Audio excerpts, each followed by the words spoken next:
Hi everyone, this is Kat and you're watching Budget with Kat, and today we're going to be stuffing our 100 envelope savings challenge boxes. So funny story, I batch recorded. In other words, I tried to record my 2 or 3 videos for the entire week this weekend, and I somehow hit fast forward recording, and a 10 to 12 minute video ended up being 26 seconds.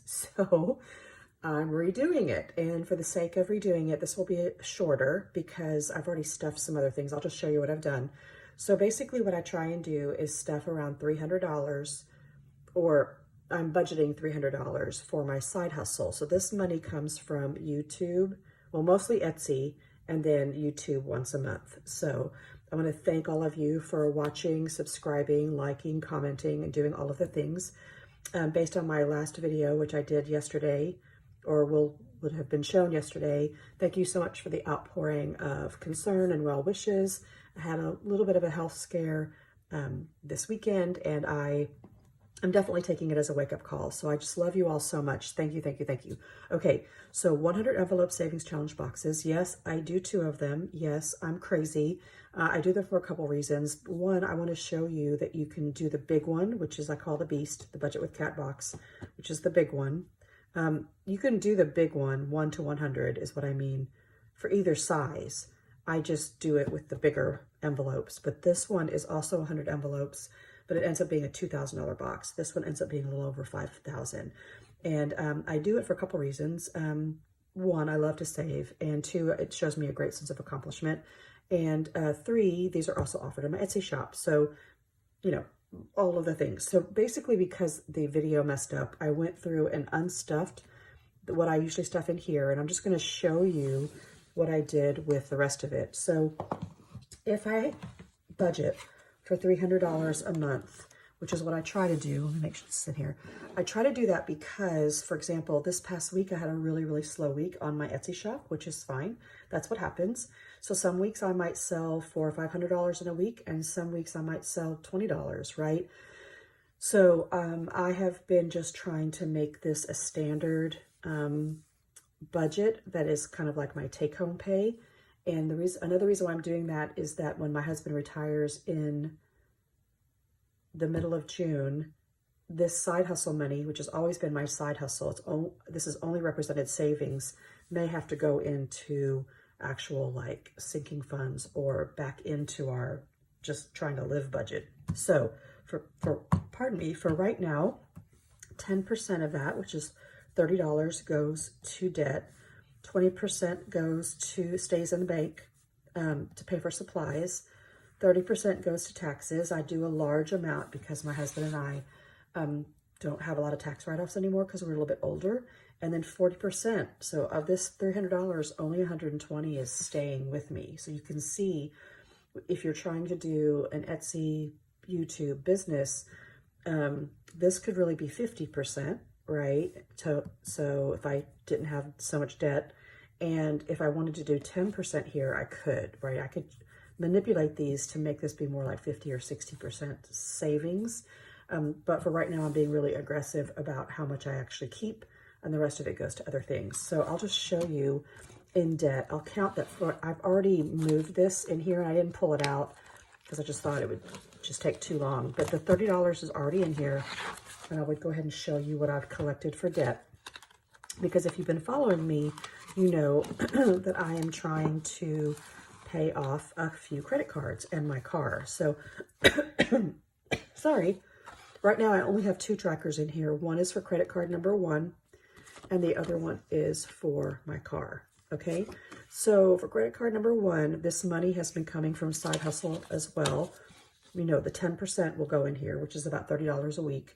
But the big money that's been coming in here was coming from judging dance competitions. And so that entire amount of money has been going in here.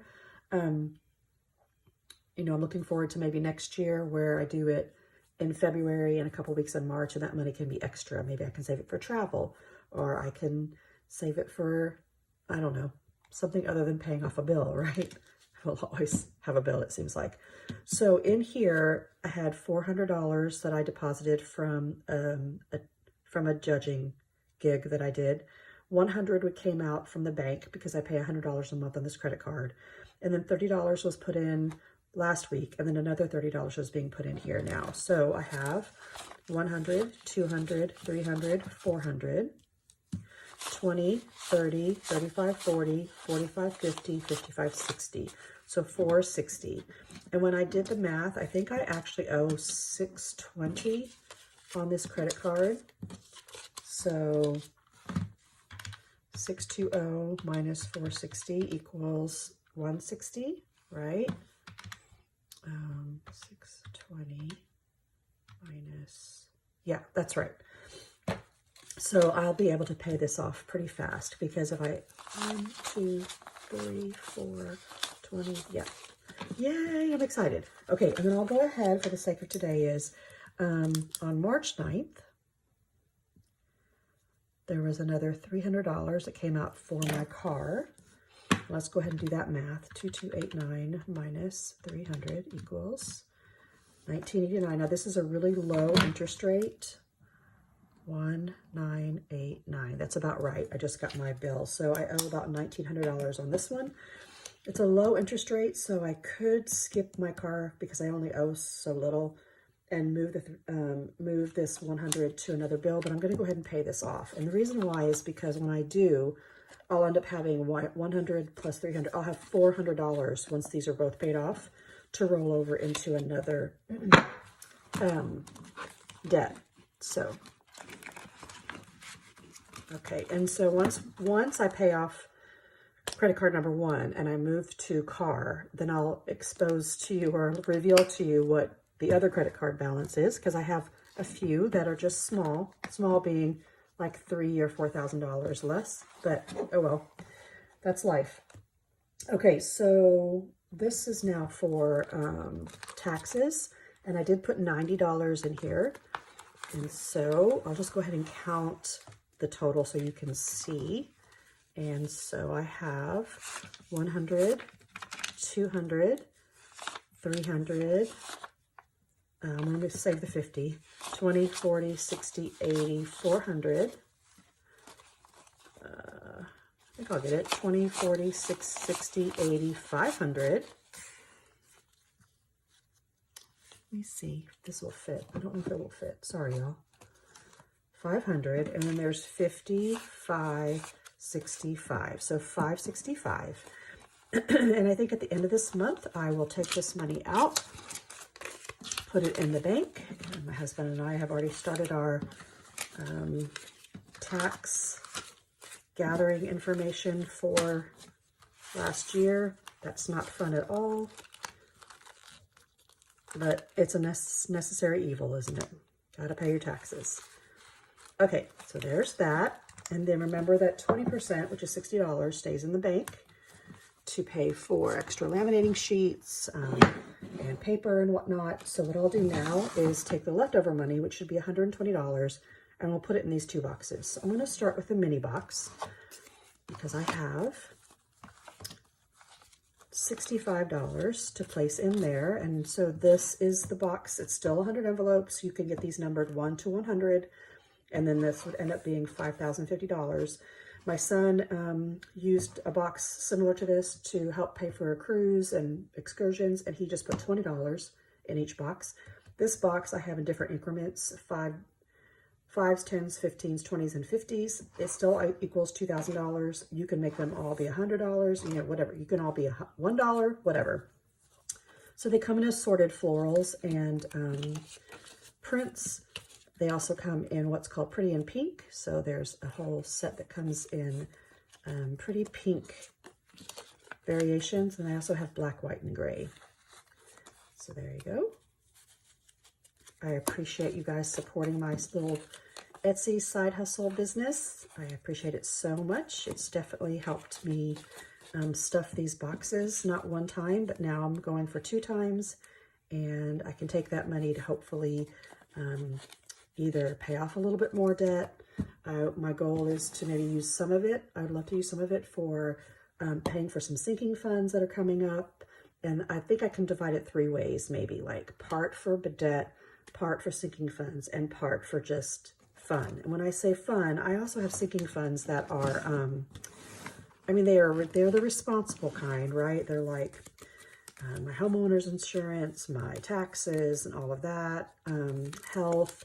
But I also have some that are like travel and doing something that I love. I don't know, maybe buying some things for the land or whatever. So, and the reason why these look smaller is I did do a bill exchange because I was doing the 5s, 10s, and 15s, and I took that money and I moved them into, oh, there's some more 5s here. Where are my 50s? Oh, did I do that wrong? Let me see. Yeah, see, I moved them into the 50s.